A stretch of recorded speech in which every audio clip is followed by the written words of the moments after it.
Hello everyone, Kevin Stevenson here with GetMeTheGeek.com, and today we're going to talk about OpenSense. Yeah, I haven't done an OpenSense video in a while, and I wanted to touch base with that again and talk about frequent questions that I see about OpenSense in general.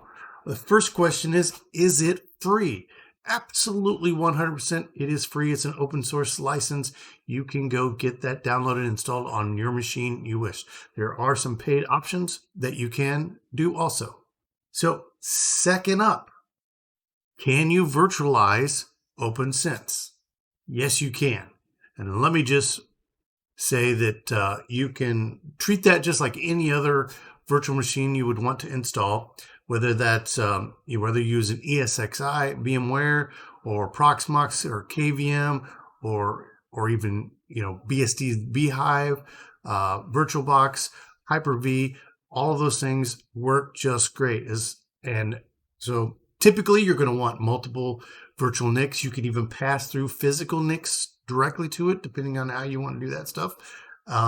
So it is great for the option that you want an all-in-one server that has your firewall and some virtual machines and everything. If you have a footprint that you need to do that like that, or if maybe you have it sitting in a rack somewhere and you only have the one rack, one U, 2U, whatever it happens to be available for you. So check out virtualization. It's totally doable and a great option. So next up, number 3 is VPNs. Does it have VPNs? Absolutely 100%. It has all the standard VPNs that you would normally see out there. Now let me just show you. This is the docs, OpenSense, docs.opensense.org. You go to the VPN section, Virtual Private Network, and you'll see all the major ones: IPsec, OpenVPN, WireGuard. Those are the ones you're probably going to use. WireGuard is kind of the new kid on the block. So if you haven't played around with that, go ahead and check that out. Zero tier is something you can do too. So if you're familiar with zero tier, that's in there too as something you can do. You have to use a plugin for that. But it's great. You can do all that VPN stuff you want. All right. So that brings us to number 4. Well, the big question you have is, does it get regular updates? Is it supported? Is it going to be around? Do I have to worry about that? And I would say without a doubt, you do not have to worry about that stuff. Let me just say, here's the website.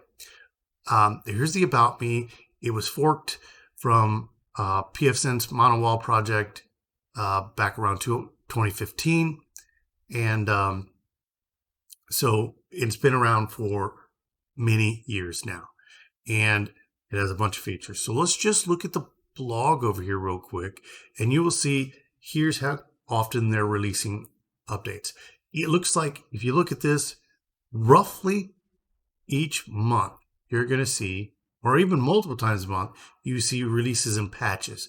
A lot of these are patches, point patches with updates and stuff like that.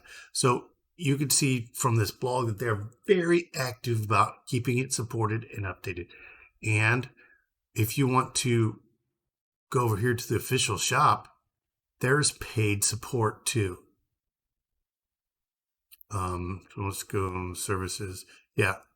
So they have a business edition, which you can pay for, which has some extra features. Not only that, but they have a pretty active forum. Here's the forum. You see there's quite a bit of stuff in here. So there you have it. You can search the forums for that, Google and stuff. They're very active in development and everything, so there's nothing to worry about there. And that brings me to number 5. The 5th one is a big one.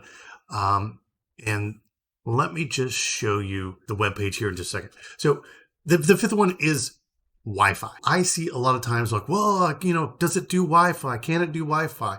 The answer to that question is yes, but the real answer to that question is no.